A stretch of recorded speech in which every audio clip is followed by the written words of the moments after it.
स्थिते सुसत्सु एवं ग्रह गुणगण विशेषण विशिष्टायां वेलायां शुभपुण्यतिथौ गोत्रनामः।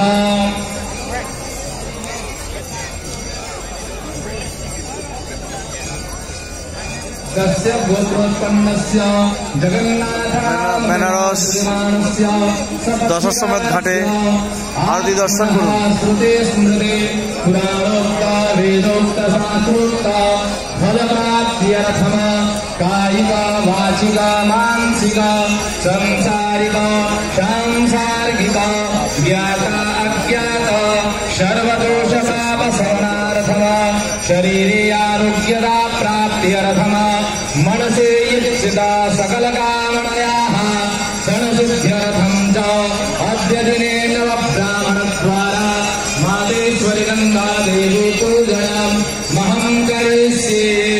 गणपति स्मरणम्। ॐ गणानां